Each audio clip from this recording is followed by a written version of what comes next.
Hello there. Welcome to the Saroy channel, wherever you are in the world. Sasquatch are real, oh yes, that's what the channel means. So love to each and every one of you. Hope you're doing remarkably well. I'm doing fabulous, thank you very much.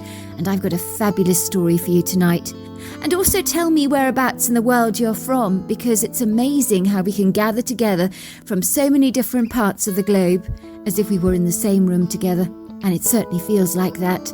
And it's great to have like-minded people coming together, because in my book, anybody who's interested in Bigfoot has got to have a great deal of depth. And anybody listening to this story definitely has that. And let's get started with tonight's story.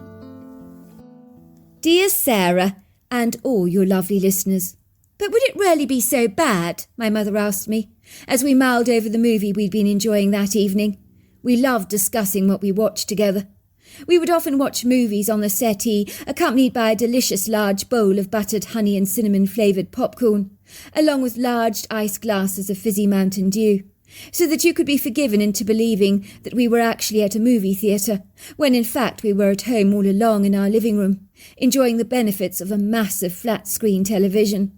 At the time, my father was playing bridge with an old friend who lived on the upper side of Manhattan, bounded by 96th Street to the north, which was only a street away from where we lived, in our New York neo-Italian Renaissance-styled apartment building. "Are you kidding me, Mum? Imagine discovering your biological father was not really your father at all. It's got to be pretty devastating." I said this, popping the popcorn into my mouth with gusto. "Let's not kid. I can't imagine how I would react in the circumstances if it were to happen to me." "But," repeated my mother, her hands clasping the coffee mug so tightly that I could see her white knuckles were beginning to show, "by all accounts the young man had a very, very good life. I mean, what more could he have asked for? The father absolutely adored him. They loved each other to pieces. Isn't that all that matters in the end? It's not all about biological bloodlines, surely." "Yes, but it was all a lie, Mum. Did the father not deserve to know that his son was not his own? Did he not at least have that intrinsic right? What about the real father? Wasn't he entitled to know that he had fathered a child of his own? And as for the poor son, he was a victim in all of this because of his mother's adulterous affair. It was grossly unfair for him to have been left in the dark. Doesn't he have the right to know about his family roots and bloodlines?" "I think it happens more than you know," said my mother. "Fathers, I mean, who falsely believe that they are the genuine father when they're clearly not. I mean, look at you. Do you look like your father at all?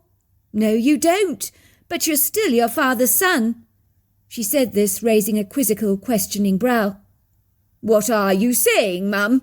I asked, my hands dropping the popcorn on the floor, which was intended for my mouth, my blood running cold. "What the heck are you trying to say? Don't talk in riddles, Mother." My mother looked awkward, like a round peg in a square hole that would rather be anywhere else than in this living room right now. I didn't like the way this conversation was heading, not at all, like an anomalous hiking trail in the woods that seemed way off centre. I sensed something didn't feel right, while the hairs on the back of my neck were now standing on edge, like the prickles on a hedgehog's back.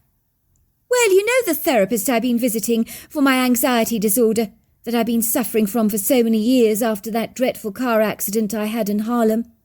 I nodded. "What has that got to do with anything, Mother?" "A whole lot, as it happens. You see, Dr. Huxley believes I need to be up front, open about everything that I've bottled up all my life. He believes all the secrecy hanging around me is robbing me of inner peace, causing me undue distress. He says I need to clear the air with you." "You need to clear the air with me? Mum, what the heck are you talking about? You're scaring the hell out of me." "Well, I chose the movie tonight on purpose to gauge your reaction, son. But I can see that I'm going to have to say it as it is. You are right. The boy in that story did have a right to know who his father was, just like you deserve to know the truth about yours, who he really is." I stared at my mother dumbfounded, my eyes wide like saucers, my mouth hanging open, my heart pounding violently in my chest. "Are you saying that Dad isn't my real father?" I watched the tears building up in my mother's eyelashes until the floodgates of her tear ducts burst open. Tears rolled down her cheeks. I was not comfortable seeing my mother cry like this, but I was confounded by what she appeared to be trying to say. I couldn't make sense of any of it. "Look at yourself in the mirror, sweetheart. Isn't it apparent you're not your father's son? You're tall, dark, handsome. You have a very distinctive olive skin and hazel eyes. Your dad has the typical Scandinavian blonde hair, blue eyes, and is so much more willowy than you are. I was certain you would figure it out one day. It was staring you blindly in the face like a dazzling light. But maybe when you don't want to see something, it's easier to pretend that it's not really there." I could feel the anger rising up in my belly. "You thought I'd figure it out one day, Mother? That's rich even coming from you. I'm very sorry to assume that I was my father's son. After all, you never told me any different. What was I supposed to think? Does Dad even know about this?" My mother shook her head of brown curls vigorously. She looked at me soulfully through her veil of tears. Her flushed face looked anguished. "No, he doesn't know about this, sweetheart. I don't think he needs to know. It really would break his heart. He loves the bones of you. Imagine how he would feel if he were to know that you were not his own. I'm quite sure it would tear him apart, limb from limb." "So it's fine not to break his heart, but it's all right to break mine, is it?" I said sarcastically. "Well, Dr. Huxley felt I should let you know about your real father, so that you can seek him out to get to know him better. If you can find him, of course, and that, of course, is a big if." I felt as if I'd been run over by a combine harvester and spat out by the machine. My mind was a whirl, my emotions in turmoil, my thoughts confused. I didn't know what to feel or think. "I know this is an awful shock for you, sweetheart, but I'm not going to kid. I do feel significantly relieved to get this off my chest finally. You know, Dr. Huxley was absolutely right about that. I already feel as if a weight has been lifted off my shoulders." "Well, I'm very glad you feel relieved, Mother, because if you must know, I feel anything but. You've handed the weight over to me. I feel like the kid standing on the road accidentally mown down by a forklift truck, as if I'd been tossed into limbo with everything I thought I knew about myself lying scattered around in smithereens. I don't even know who I am anymore. If I'm not my dad's son, then who am I? Where do I come from?" "Don't be so angry, sweetheart. I've had to live with this secret all my life. It's been eating away at me like a worm burrowing away in an apple. It has a lot to do with my depression and anxiety issues that I've been experiencing over the years, along with the perpetual guilt I feel." "Who is he?" I asked. "My real father, I mean. Does he even know about my existence?" My mother took a big glug of her coffee that was now icy cold, but she barely noticed. Her eyes stared fixedly into space, as though she'd seen a bug on the wall or a leak on the ceiling that she hadn't noticed before. "Look at me, Mother." "Your father looks exactly like you, your real father, I mean. You're the splitting image of him. I've not seen him for many years. His name is Connor Grayson." "Connor Grayson," I repeated, rolling the name on my tongue. "That's right," said my mother. "He was not the settling down type of man, never pretended to be either. I remember he even told me when we first met that our relationship would never amount to anything serious. He was a maverick, enjoyed nothing better than living off-grid in the natural world, far from any human habitation, which is why he went to live in the Alaskan wilderness. When I learnt where he was living, I wasn't the least bit surprised. But locating him won't be easy, unless of course I can contact his sister, who lives not far from here. I often see her in passing at the bus stop. She gives me a wave often. Very nice lady." "But why did you not tell him about me?" "It's complicated," said my mother. "I was in a relationship with 2 men at the time, one being your father, of course. They didn't know about each other, so when I discovered I was pregnant, I wasn't exactly sure who the father was.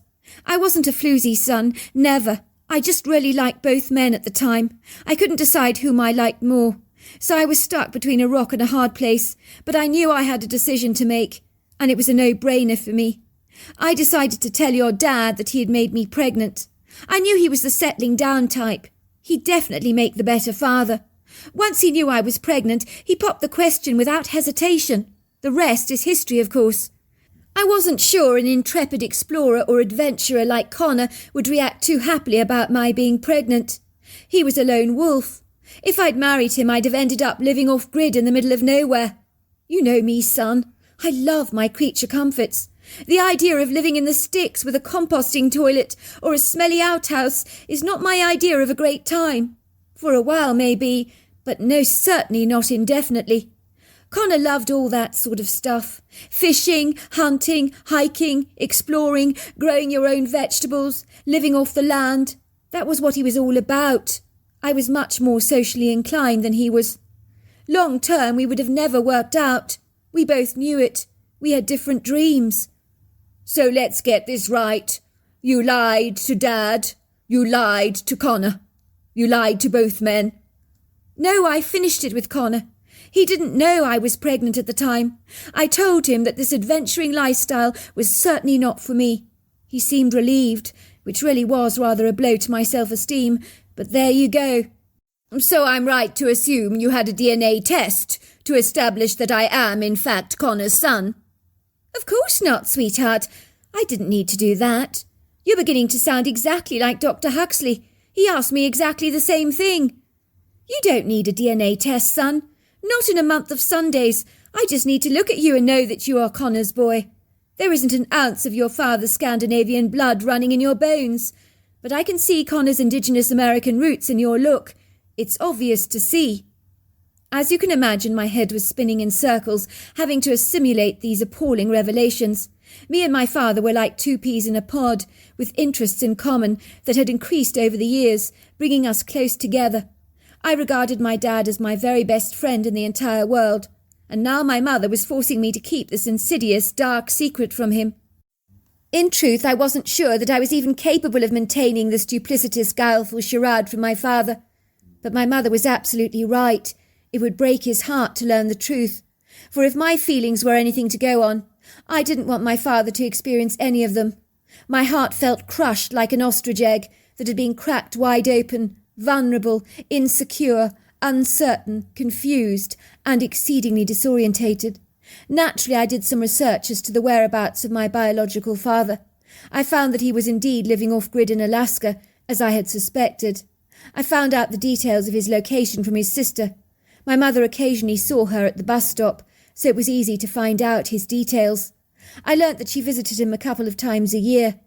I felt it was important to get to know the man, and at the very least let him know I was his son. I informed his sister very graciously that I needed to see Connor about a very delicate matter, but I gave no more information. Before long I was invited to spend the weekend with Connor at his off-grid cabin in Alaska, and the surprising thing about it all is that no questions were actually asked about the nature of my visit, which I thought was exceedingly odd. I was a city slicker through and through, with about as much experience of the natural world as a domestic tabby, who falsely believes the feeding machine in your kitchen is some kind of a strange tree that grows cat pellets at random. I had lived in New York all my life, so going to Alaska was going to be a great big eye-opener for me. I had heard about the scenic, resplendent beauty of this wondrous place. I was exceedingly intrigued by the mountains, glaciers, volcanoes, tundra, lakes, highway passes and exquisite coastline, but I certainly wasn't prepared to come so close and personal to such arresting beauty. I was fortunate to find a driver in Fairbanks willing to go the extra mile on my behalf and drop me off for the weekend at my father's place. Ironically, he knew the remote cabin exceedingly well, so a little serendipity came into play that was most warmly welcomed on my part. I was heartily relieved that Connor's cabin was in an area accessible by road, for my worst fears was his cabin was so remote that you could only access it by plane. "You're not from around here, are you?" my driver teased. "Sorry, son, but I can always pick up the city slickers a mile away. Not to put too fine a point on it, they do stick out rather like a sore thumb. Alaskan boys from the last frontier, well, they look like they belong. But you look rather like a fish out of water, if you don't mind my saying so. Even though physically you've got that Alaskan look about you, the strong body, the well-developed muscles, but your less than confident demeanour gives the game away, I'm afraid." "You're right," I said. That's very astute of you to observe. I'm from New York. I'm a little out of my depth, I have to admit, but I'm just a tad disappointed it's so brazenly obvious to you." "Thought as much," said the man. "My name is J.C. That's what everyone around here calls me." He gave me a friendly grin and a big wink. He had the whitest teeth I'd ever seen. "I'm Weston Finnegan," I said. "Well, you've come at a good time of year, Weston. Alaska is exceedingly magnificent, especially in spring. May is our driest month of the year, you'll be glad to know. Tell me to keep my butt out of your business, but how do you happen to know Connor? He's not the most forthright, outgoing or social of people. I know he keeps himself to himself. You do get people in Alaska a lot like him. That's why they come out here, to live off-grid, get close to nature, lost in the wilderness, avoiding people at every cost. Connor's like that, you know, loves avoiding the hoi polloi." "I don't know Connor. My mother did years ago. They used to date." "You're not," said the driver, almost stalling on the road in his astonishment. "You're not his son, are you? A son that he doesn't even know about? You look awfully like him." "Something like that." The man chuckled. "Ha ha! This is a turn-up for the books. Connor a father? Who would have thought it? Not me, that's for sure." "How do you think he's going to take it?" I asked wryly. "The news, I mean." "Most things to Connor are water off a duck's back, but learning you're his son, well, that's like a landmine going off in your face. I can't imagine how he would take it. But then he is a good man, a true Alaskan big fellow, with a very big heart on him. But I warn you, he's reticent, private, very, very self-contained. Don't be offended by that, especially if he doesn't talk much. He's a man of few words, shall we say, but he's very well liked around these parts. Those that do get the chance to know the man, for he is elusive, let me tell you, like some of the wild animals out here." I stared outside the window, waves of doubt drifting through my mind, like a lost boat at sea. I began to seriously doubt whether looking for Connor had been such a good idea after all. Perhaps I'd be opening a can of worms, making things 1,000 times worse. But I did have the right to meet my father, surely, despite the bizarre, outlandish circumstances. He also had the right to meet his own son, didn't he? It was a magnificent spring morning. The mountain air was fresh, crisp, dewy, clean, while the soft sunshine infused, bespeckled the landscape with a gentle, ethereal golden glaze that, like a magic wand, caused everything to twinkle, sparkle and shimmer under its bedazzling shafts of pretty light, so that the viridescent, resplendent greens looked greener, richer, lusher, the cobalt sky bluer, while the silvery lakes reminded me of jewelled mirrors, as on their gleaming surfaces pictures of the landscape floated like wispy thin paper boats on the water. Then there were the masterful, powerful, undulating, graceful curls and twists of the mountains, the glaciers, the volcanoes, rising up into the skies with solid foundations that denoted strength, power, abiding respect. "You'll be glad to know, son, it's not long now, we'll be there soon," said J.C., as we passed the prettiest alpine meadow, full of colourful spring flowers, such as Alaskan primroses, elegant paintbrushes, dwarf dogwoods, wild sweet peas, forget-me-nots, lupines and Siberian phlox. They were bursting into bloom, caressing the meadows in bright bursts of vibrant colour, from pinks, yellows, purples and blues. I also noticed a couple of moose grazing in the pastures happily, with racks on them that even intimidated me, they were so enormous. It was when the heavy-duty rubber wheels of J.C.'s truck seamlessly glided over some rough terrain with a few crunching sounds beneath wheels, then the odd bump, shudder and wobble. But finally it pulled up to park outside the cutest fairy tale-like Hansel and Gretel wooden cabin that I've ever seen. It was so enchanting, nestled in the heart of the woods, as if it had always belonged there, as much as the arresting fauna and flora, as the tall spruce trees that surrounded it on every side just looked so much in place, as if they'd always been there. This was quite literally a cabin in the woods. In a trice my nerves got the better of me. I physically began to shake as JC pulled up the handbrake, switched off the engine, looking directly at me with a pair of inquiring eyes. "Ready?" he asked. "I'm already feeling nervous for you, brother." "I don't think I can do this," I stammered. I think we should go back." "With a defeatist attitude like that, son, you would never make it out here in Alaska. This is big boy country. It's for the tough, the brave, the strong, the courageous.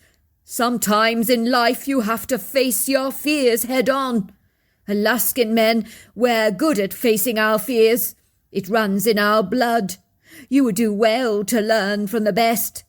Before I could protest, I noticed a clean-shaven man with wavy dark hair, olive skin and hazel eyes trotting out of the log cabin towards the truck. He was handsome, well-built, muscular, strong, wearing a red plaid jacket, blue Levi jeans, and rugged all-weather boots.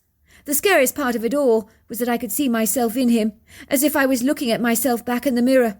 It was a surreal feeling, one I wasn't exactly sure I liked. "Bloody hell," said JC, as he watched my father moving towards the truck.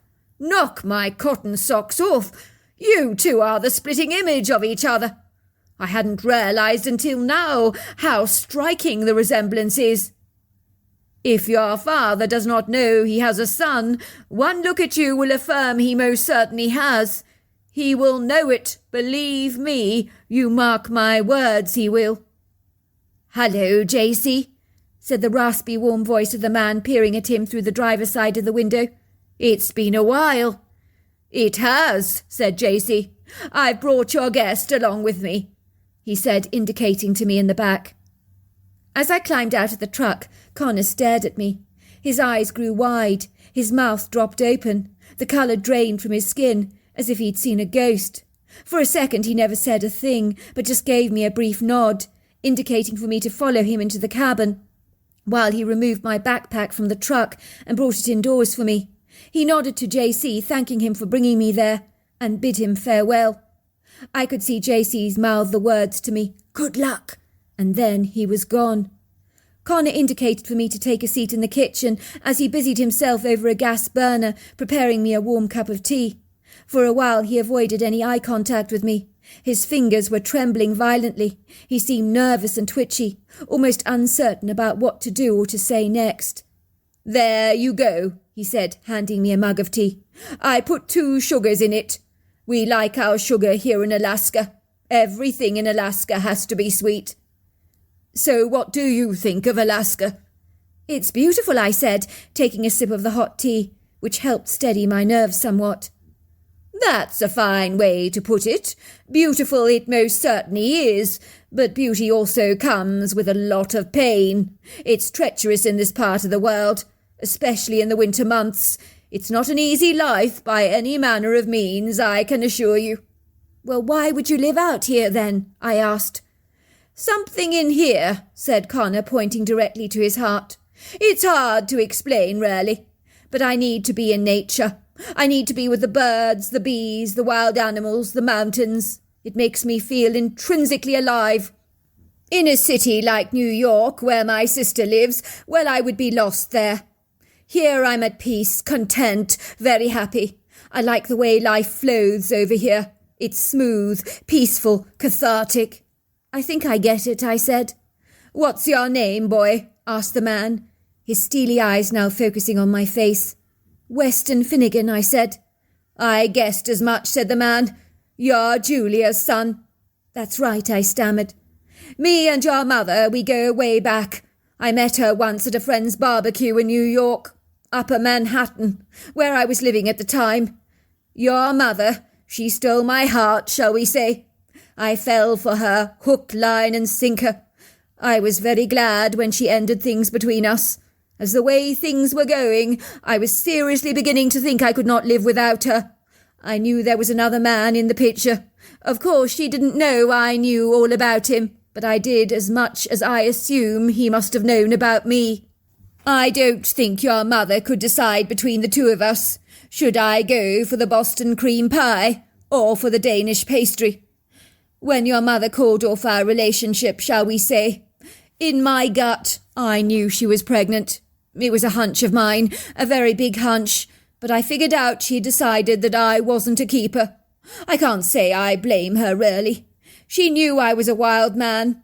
To settle down with me indefinitely would mean settling down to this kind of rugged lifestyle off the beaten track. I knew it wouldn't be fair on her to live a rough life like this, for it's not for the faint-hearted, and let's just say Julia loved to surround herself with luxuries. So you know who I am, then? I suspected for a very long time I might have a son or daughter. My sister passed your mother in Walmart one day, stopped dead in her tracks when she saw you standing next to your mother at the shopping trolley. I think you must have been about 8 at the time. She knew at once you were my son. You were the splitting image of me when I was your age. I can see what she was talking about, for when you got out of the truck earlier, I thought I was going to pass out from the shock. Looking at you is like looking at a younger version of myself. It's very disturbing. And you chose not to say anything? Well, what was the point? By all accounts, you were happy. You had a father figure who loved you as his own. Why would I want to come along and pull the carpet up beneath your feet? What did I have to offer you, anyway? I also knew that when you were older, you could come and find me yourself. And it seems I'm right. Here you are.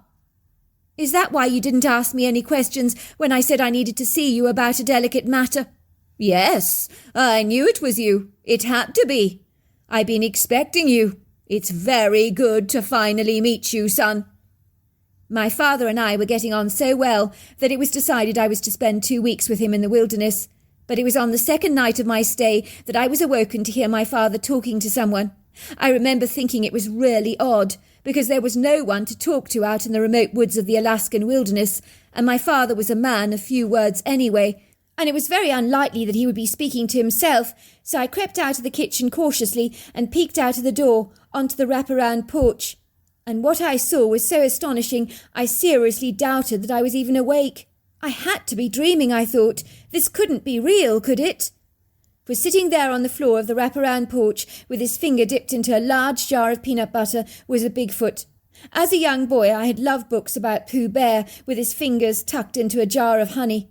Well, this creature was revelling in the peanut butter that dribbled and draped his fingers in curtains of caramel-coloured goo, which he scooped into his mouth with so much appreciation that it was almost comical to watch. "Is that nice, Hodge?" came my father's voice. "Is that nice? I knew you would like it." This anomalous creature was possibly more at home with my father than even I was at this stage of our relationship. I sensed he was a juvenile based on his behaviour, but this thing was huge. And when I say huge, I mean huge. It looked remarkably human, with ape-like influences to its appearance, most notably seen in the long arms, the pyramid-shaped head, and the long, dark, flowing brown hair that swathed his entire body. I noticed he was looking at my father with comical, deep-set dark eyes, and appeared to be chattering away so very fast in a language that I couldn't understand, as if he expected my father to understand everything he was saying. All of a sudden, the Bigfoot's body straightened like a pencil. His torso and legs started to stiffen. His head swiveled around in my direction. His dark eyes bored into mine. For a moment our eyes were locked in a stare. The creature then bolted away, so very fast, the jar of peanut butter still in his hands. "Oh dear," said my father, seeing me standing in the doorway looking startled out of my skin. "I think you scared off poor little Hodge. He's not used to strangers. He's a very chatty, gregarious character. Always talks non-stop. But he's not accustomed to people, with the exception of myself, you could say. I suppose I've grown on him. He has learnt to trust me over the years. But you're a whole new phenomenon for him. He's not sure he can trust you." "A Bigfoot," I stammered. "A Bigfoot! You're friends with a Bigfoot! I'm from New York. We don't even believe the fictitious creature is real. I feel as if my view of reality has been seriously shifted. I never envisaged a Bigfoot could possibly be real. I thought he was a mythical creature of legend." I said this, grabbing a chair, holding on to it so tightly to prevent myself from collapsing from the sheer shock of it all. "You're going to be all right, aren't you?" asked Connor. "You look like you've seen a ghost." I just can't get it. You're friendly with a Bigfoot." I am, as it happens, said my father, very friendly with little Hodge, although he's not so little, is he? I mean, the creature's easily over 7 foot tall, probably 500 pounds or more, and he'll be getting bigger when he begins to fill out, that's for sure. But now that he knows you're here, I doubt I shall be seeing him for a little while. He's a very evasive fellow. His kind always are, like to be left alone, not bothered by the human species. Don't trust us an inch. Can't say I blame them. I'm like that myself, so I guess we get on very well with each other. We kind of get each other, I suppose. How did you get to be friends with a Bigfoot? How's that even possible? Well, I was chopping some firewood one morning when I heard a strange muffled sound. I remember thinking, what the heck? It sounded like a human being sobbing. It's like someone was terribly upset. Now, here in Alaska, with the Alaskan Triangle, all the missing people reports, you hear all kinds of strange things that go on around here. People in these parts over the centuries have claimed to see ghostly apparitions in the woods, strange lights, hear disembodied voices. When I heard that sound, truly I thought it was a ghostly apparition. There are no people in these parts, so what else could it have been? My curiosity was naturally elevated. I'm a very nosy person, so I was naturally drawn to the sound, and that was when I saw Hodge for the very first time. He was sitting there on a fallen log that was covered with fungi and mosses, looking desperately sorry for himself, as if the whole world had come crashing down upon his shoulders. I don't know why, but I moved towards him to see if I could be of some help. He was so human. He seemed so desperately upset. I really wanted to comfort him. I guess I didn't even consider my own safety at the time. Why was Hodge so upset? I asked. Would you believe it? His little carcass of squirrel was completely covered in hundreds or thousands of carpenter ants. Hodge was very upset about this. His meal was now ruined. He was trying his level best to shake off all the ants off the carcass, but to no avail. Unfortunately, carpenter ants are very persistent, even against an angry Bigfoot. But couldn't he have eaten the carpenter ants on the carcass? I mean, after all, it's extra protein. Why would he have been bothered about the ants? I'm sure Bigfoots would eat slugs and stuff like that. So why would ants bother him? Granted, carpenter ants rarely ever bite humans. They're not poisonous either. But I think Hodge wanted to enjoy his squirrel unadulterated. I could see his food was very important to him. He was desperately upset. He didn't like the carpenter ants on his squirrel, any more than you might not be partial to jelly on a peanut butter sandwich.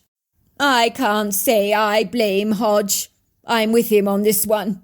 I dare say on every mouthful you'd possibly feel live ants that you didn't manage to swallow crawling around your mouth, tickling, nipping your gums. Not very pleasant. I remember looking at him and telling him it would be all right, and even if his dinner was ruined, I had some yummy peanut butter back at the cabin that he might enjoy. That was far tastier than any squirrel could ever be. Surely he didn't understand what you said. Well, I must say my voice seemed to soothe him.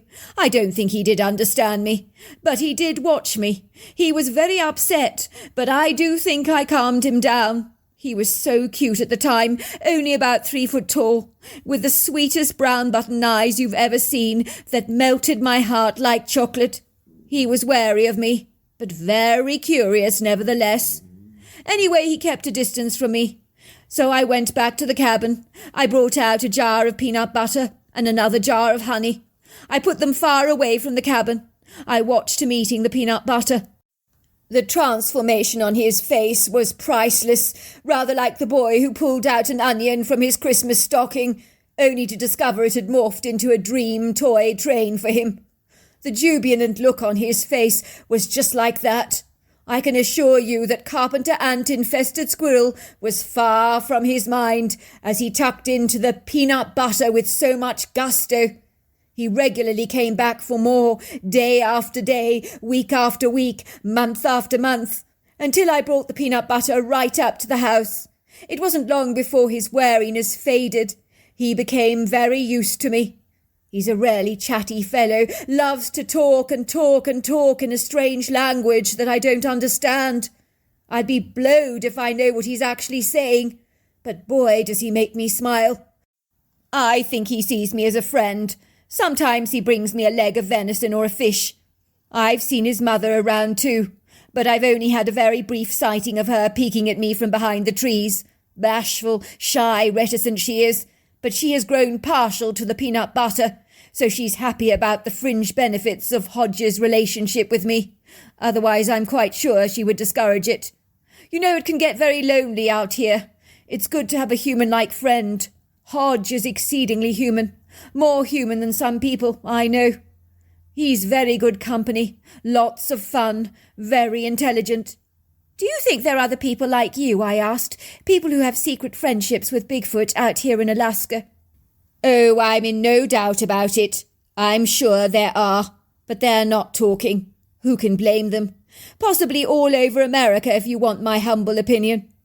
I imagine others feel exactly the same as I do. I would never tell a cryptozoologist about Hodge. I don't give a stuff what they want to prove to the world about the existence of these creatures. Who cares? I have a friendship with Hodge, a friendship I want to protect, as I would do the safety of anything that I held dear. You're the only person who knows about my friendship with Hodge, and I would appreciate your discretion in the matter. Of course, I said. My lips are sealed. Anyway, if I did talk about a Bigfoot in New York, I'd probably be ridiculed. Why do you call him Hodge? Well, when I asked him his name once, his language is so peculiarly strange, I thought he said Hodge or something like that. So I decided to call him Hodge. I really like it. I think it suits him. It's a cheeky name. To cut a long story short, I had a fabulously wonderful trip to Alaska, and so began the most phenomenal relationship with my real father, who taught me to adore the natural world. I'm not a man that enjoys keeping secrets from my own family, so one day I told my father, who raised me, what I actually knew. I felt he had the right to know that I wasn't his birth son. Dad, I said, I've got something to tell you, but I'm not sure you're going to like it. I don't like the sound of that, son, he said. What have you done? It's not a question of what I've done. It's more what Mother did before I was born. My father crinkled his brow. What are you talking about? Dad, please don't be mad with Mum. She never will forgive me for telling you this, but I just have to. I can't keep the secret from you any more. I'm not your real son. Not by blood, anyway. My father stopped dead in his tracks. Relief flooded over his face. So you know. She told you. She actually told you. I never thought she would. You mean you know? You know that you're not my real dad, I asked, looking completely stumped. Well, I suspected as much after you were born, said my father. You didn't physically resemble me in any way. I sent off a hair sample of yours for a DNA test. I think it was 98% guaranteed that I was not your biological father. It took me 4 weeks to open that envelope. I guess I already knew the results anyway. But you didn't mind? Mind? Of course I didn't mind, son. Look what I've gained. I've gained you, a son. You're the best friend I've ever had. I'm hardly going to look a gift horse in the mouth, am I? As far as I'm concerned, I will always be your father. Biological bloodline or not, it doesn't make a jot of difference to me. Tears streamed down my face, tears of joy, tears of relief and hope. I choked up. But you'll always be my father. Does Mum know that you know about this? Of course not, son. I don't want to rub her nose in it. I've always loved your mother. Your mother was fickle in those days, indecisive about almost everything, including the men she dated. But when she announced to me that the father of her little bump was me, I accepted the responsibility immediately, even though I had suspicions that the child she was carrying may well not be mine. Oh, the webs we weave, Dad, I said. We complicate our lives so much with all these secrets. There's nothing complicated about love, son, my father said. I'm now a married man with children of my own, considering myself to be privileged to have 2 fathers. My Alaskan father, Connor, still lives in the Alaskan wilderness. And yes, he still has a long-standing friendship with Hodge. So there you are. That's my story. Wow, what a fabulous story. If you enjoyed it, don't forget to subscribe to the channel. Until next time, goodbye and good night.